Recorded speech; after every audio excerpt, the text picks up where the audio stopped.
Hello, this is India's Country Analysis by Carrie Smith, Joe Nash, and myself, George Pettis. Outline: Carrie Smith will be covering country background and business practices. Joe Nash will be covering economic situations and competitiveness. George Pettis, myself, will cover healthcare, and our recommendations and conclusions section will be covered also by Carrie Smith. Good afternoon. My name is Carrie Smith, and I will be going over the country background and business practices of India. Country background: India is located in southern Asia and is surrounded by 6 countries, one sea, one bay, and an ocean. India's Independence Day is August 15th, 1947, when India became a free and independent nation from the British rule. This date also marks the anniversary of the parting of the subcontinent into two countries, India and Pakistan. The capital city of India is New Delhi. The current president of India is President Ram Nath Kovind. India has a federal parliamentary republic government. The total population in India is close to 1.3 billion people, with 34% living in urban India and 46% living in rural India. The per capita population in the capital of New Delhi is 22%, which is approximately 28.514 million people. Business practices. The official language in India for national, political, and commercial business is English, but 43.6% of people speak Hindi. There are a total of 22 languages spoken in India.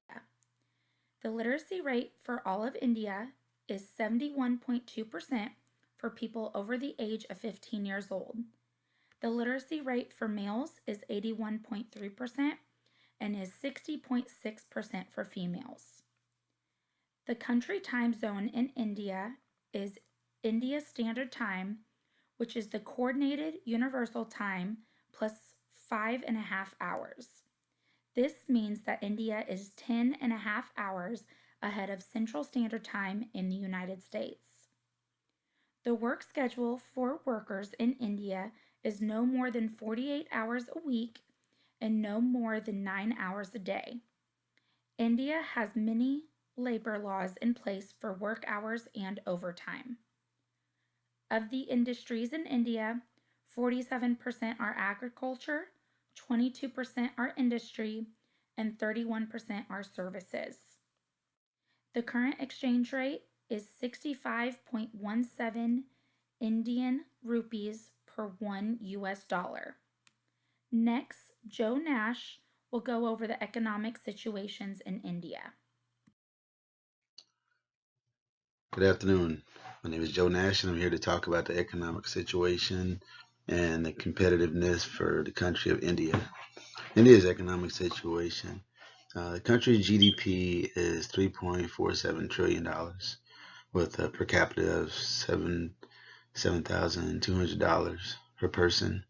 Its main income comes from agricultural industry and services. Services is one of the big things that India is really known for, and is mostly known for that. And is when it comes to like internet services and any different kind of technology, they kind of specialize in technology. So their country is really big on offering services to different countries, and they've been doing quite well at it.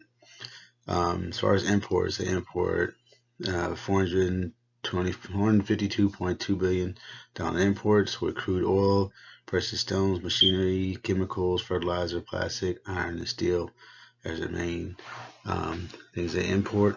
As far as exports, they export $304.1 billion in exports and various petroleum products, precious stones, vehicles, machinery, cast iron, chemicals, material, and things of that sort. The main import partners are China, United States, AUE, and Saudi Arabia and Switzerland. And their main export partners are the United States, UAE, Hong Kong, and China.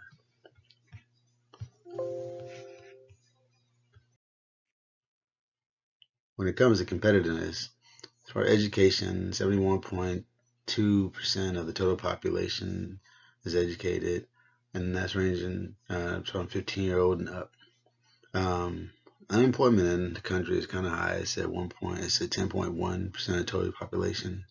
As far as transportation and getting goods in there to keep them competitive, as far as their ways of import and export goods, the airports, they have a lot of airports in there in the country, able to bring in different things. They have 346 airports, 45 heliports, and 485 aircrafts. They bring in over $1 trillion or £1 trillion in flight annually.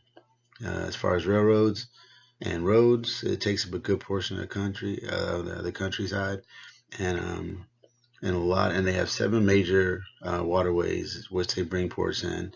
The 3 of the main ones, they bring close to 10 billion in kilometers per year. Thank you. Hi, my name is George Bettis. I'll be speaking about India's healthcare system. India has a vast healthcare system with its version of national healthcare. The quality varies between urban areas and rural areas being the more difficult and less quality of service. India has become a destination point for people wanting or needing surgery because of the low cost. Currently, healthcare situation is 5.5% of GDP as reported in 2014, which makes this a $63.38 of US dollars per capita population-wise. Doctors per patient are 3.63 for every 1,000 patients, and hospital beds, there are 4.2 beds for every 1,000 patients. Recommendations. India is number 40 on the Global Competitiveness Report. India's most problematic areas are corruption, access to financing, tax rates, inadequate supply of infrastructure, poor work ethic in national labor force, and inadequately educated workforce.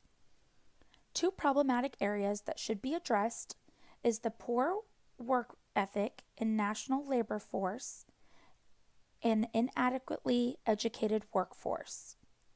From the low literacy rates and high labor force, India needs to better its positions in the labor force for success. Inadequate workers and unethical workers are running businesses which provide areas of corruption in the country. By addressing the ethics and the education within the workforce, there is a possibility of lowering the corruption rates. Today, myself, Carrie Smith, Joe Nash, and George Perez covered the country background, business practices, economic situations, competitiveness, healthcare, and some recommendations for India. Thank you for listening.